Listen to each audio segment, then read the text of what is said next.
Good morning student. ये biology का आपका तीसरा लेक्चर है।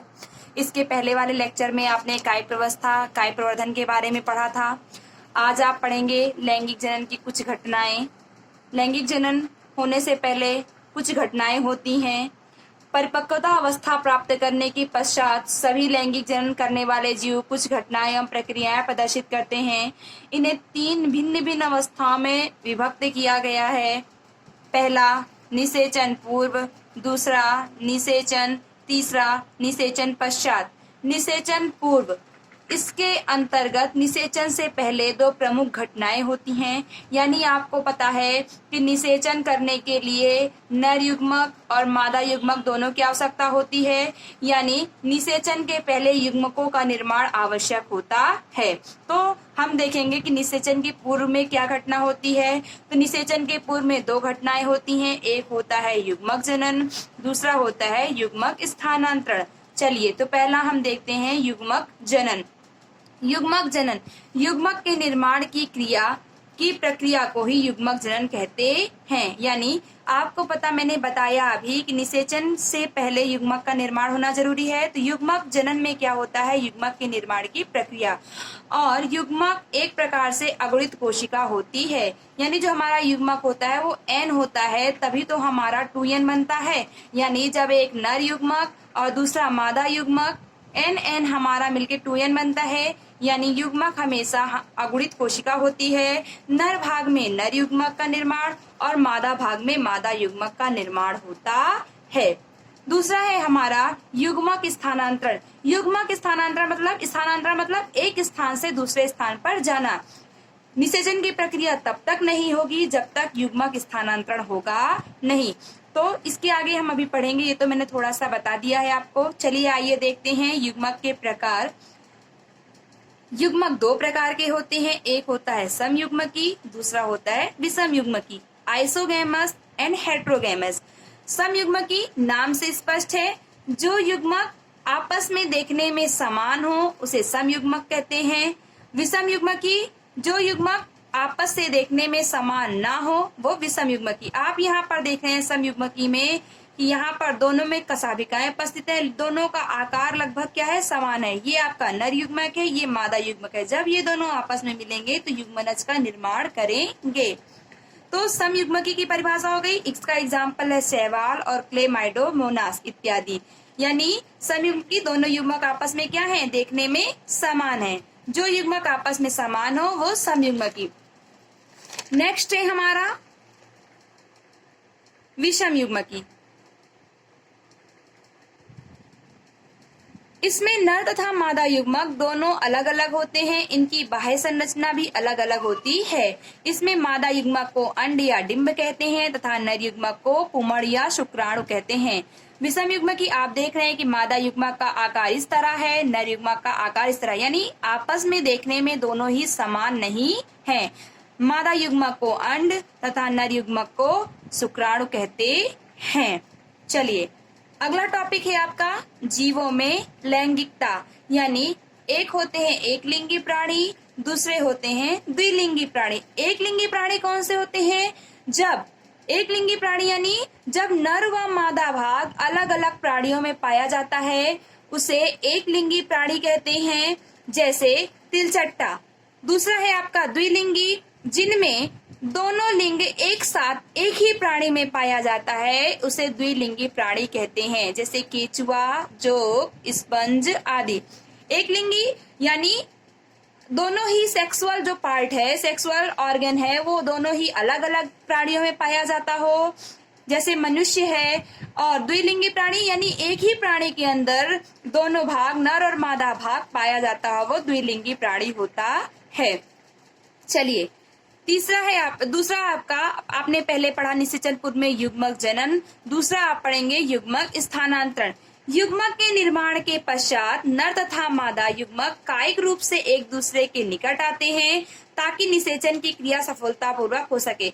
अगर आप बताइए युग्मक बन गया और अगर युग्मक स्थानांतरण हुआ ही नहीं, यानी युग्मक एक स्थान से दूसरे स्थान गया ही नहीं, अगर नर मादा के पास गया ही नहीं, तो क्या निषेचन संभव है? निषेचन संभव नहीं है। यानी निषेचन के पहले युग्मक का स्थानांतरण होना आवश्यक है। अधिकतर जीवों में नर युग्मक चलनशील तथा मादा युग्मक अचल होते हैं, क्योंकि नर युग्मक में ज्यादातर फ्लैजला होते हैं और वो मादा युग्मक के पास किसी न किसी माध्यम से घूमकर चले जाते हैं और वो मादा कोशिका के साथ फ्यूज कर लेते हैं और नए युग्मनज का निर्माण कर लेते हैं। यानी इस प्रक्रिया में नर युग्मक मादा युग्मक की तरफ स्थानांतरित होता है और युग्मनज का निर्माण करता है। इसे ही युग्मक स्थानांतरण कहते हैं। यानी युग्मक का एक स्थान से दूसरे स्थान पर स्थानांतरित होना ही युग्मक स्थानांतरण कहलाता है। ये थी आपके निषेचन के पूर्व की घटना। यानी निषेचन के पूर्व में आपने क्या पढ़ा? युग्मक जनन। दूसरा टॉपिक आपने क्या पढ़ा? युग्मक स्थानांतरण। अब हम क्या पढ़ेंगे? निषेचन। निषेचन यानी फर्टिलाइजेशन। निषेचन यानी क्या होता है? जब एक नर युग्मक तथा दूसरा मादा युग्मक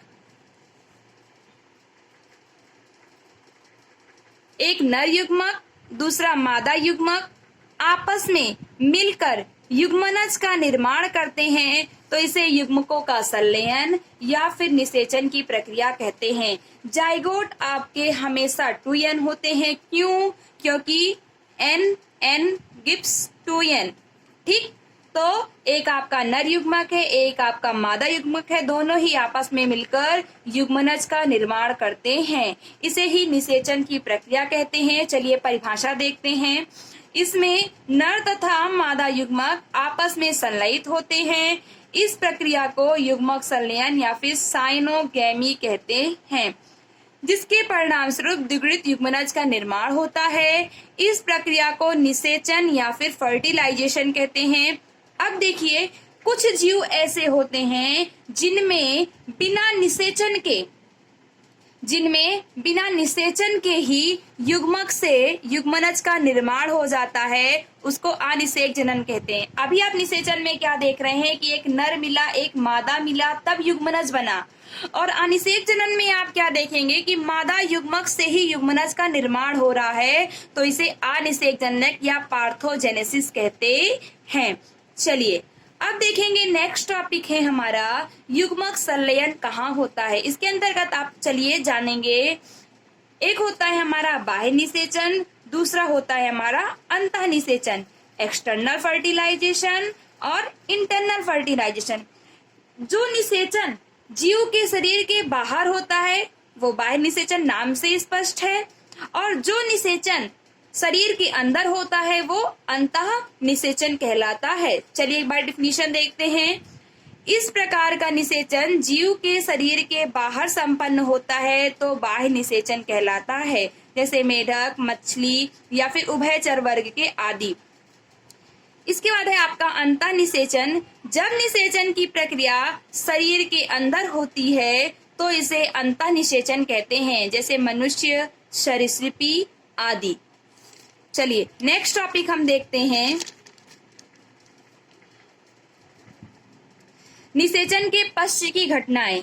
निषेचन के पश्चात ही युग्मनज का निर्माण हो रहा है। आपने देखा, सबसे पहले युग्मक बना, फिर इसके बाद उस युग्मक बना, नर युग्मक का निर्माण हुआ, मादा युग्मक का निर्माण हुआ, फिर आपने क्या देखा, नर युग्मक और मादा युग्मक का निषेचन हुआ। निषेचन के बाद युग्मनज बना, तो निषेचन के बाद क्या बनता है, युग्मनज। तो निषेचन की पश्च घटना क्या होती है, निषेचन के पश्चात ही युग्मनज का निर्माण होता है। अब चलिए देखते हैं युग्मनज क्या होता है। युग्मक संलयन के परिणाम स्वरूप युग्मनज जाइगोट का निर्माण होता है। बाह्य निषेचन करने वाले सभी जीवों में युग्मनज का निर्माण बाह्य माध्यम, जैसे जल, कुछ भी ले सकते हैं, में होता है, जबकि वह जीव जिनमें आंतरिक निषेचन होता है उनके शरीर के भीतर युग्मनज की संरचना होती है। जाहिर सी बात है, अगर निषेचन बाह्य होगा तो उसमें युग्मनज का निर्माण बाहर या बाह्य माध्यम में होगा, जबकि जब निषेचन आंतरिक होगा तो युग्मनज का निर्माण भीतर की ओर होगा। तो आप निषेचन के पश्च घटना में क्या देखे, युग्मनज के निर्माण की प्रक्रिया, यानी नर युग्मक मादा युग्मक आपस में जब निषेचन की प्रक्रिया करते हैं तो युग्मनज का निर्माण होता है। युग्मनज के आगे का विकास जीव के अपने जीवन चक्र तथा वहां के पर्यावरण पर निर्भर करता है। यानी युग्मनज का विकास जीव के अपने जीवन चक्र तथा वहां के पर्यावरण पर निर्भर करता है। जाहिर सी बात है, उसको जैसा वातावरण मिलेगा, इसीलिए जितने भी बाह्य माध्यम में जीव होते हैं उनको अपना जीवन यापन करने में बहुत कठिनता होती है, उनको अपने शत्रुओं से लड़ना पड़ता है। जो जितने भी छोटी छोटी मछलियां होती हैं, छोटे छोटे जीव होते हैं, उनको बहुत ही कठिन सामना करना पड़ता है अपने जीवन जीने के लिए।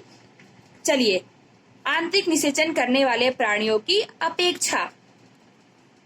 चलिए, नेक्स्ट है आपका टॉपिक भ्रूणोद्भव, एम्ब्रियोजेनेसिस। युग्मनज से भ्रूण के निर्माण की प्रक्रिया को भ्रूणोद्भव कहते हैं। यानी सबसे पहले आपने देखा कि निषेचन की पूर्व घटना में युग्मक जनन हुआ, युग्मक स्थानांतरण हुआ, फिर निषेचन हुआ, फिर युग्मनज बना। अब युग्मनज से भ्रूण का निर्माण होता है, भ्रूण से नए जीव का निर्माण होता है। क्या होता है, सबसे पहले आपका युग्मनज बनता है, युग्मनज से भ्रूण बनता है और भ्रूण में विभाजन होता है और युग्मनज में कई प्रकार का भ्रूण बना और भ्रूण से नए जीव का निर्माण होता है और ये कई सारी कोशिकाओं में विभाजित होती हैं। फिर कई सारी कोशिका से ऊतक बनता है और ऊतक से नए अंग का निर्माण होता है और अंग से अंग तंत्र और अंग तंत्र से एक नए जीव का निर्माण होता है। चलिए देखते हैं, युग्मनज से भ्रूण के निर्माण की प्रक्रिया को भ्रूणोद्भव, एम्ब्रियोजेनेसिस कहते हैं। युग्मनज विकसित होकर भ्रूण का निर्माण करता है। भ्रूण के विकास के दौरान जहां कोशिका विभाजन से कोशिकाओं की संख्या में क्या होती है, वृद्धि होती है। इसके बाद कोशिका में विभेदीकरण से कोशिका समूह, ऊतक और अंग की क्या करते हैं, रचना करते हैं और जिसके परिणाम स्वरूप नए जीव का निर्माण होता है। लैंगिक जनन क्या है? जनन की परिभाषा आपको शुरुआत में ही बताई थी कि जनन क्या है, अपने जैसे संतान उत्पन्न करने की क्षमता। तो आप देख रहे हैं कि यहाँ पर लैंगिक जनन के पश्चात एक नया जीव उत्पन्न हो रहा है। अब प्राणियों को अंडप्रजक तथा सजीव प्रजक दो श्रेणियों में विभक्त किया गया है। एक है अंडप्रजक प्राणी, दूसरे होते हैं सजीव प्रजक प्राणी। सभी अंडे देने वाले प्राणी को अंडप्रजक प्राणी कहते हैं, अर्थात युग्मनज का विकास शरीर के बाहर होता है, जैसे सरीसृप वर्ग। दूसरा है आपका सजीव प्रजक प्राणी। युग्मनज का विकास शरीर के भीतर होता है तो उसको सजीव प्रजक प्राणी कहते हैं, जैसे स्तनधारी।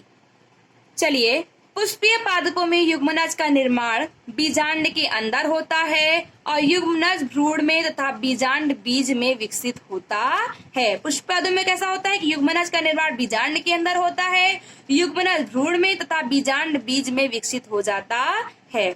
चलिए, आज के साथ आपका ये चैप्टर क्लोज होता है। फर्स्ट चैप्टर आपका यहाँ पर खत्म होता है। सेकंड चैप्टर हम नेक्स्ट लेक्चर में पढ़ेंगे।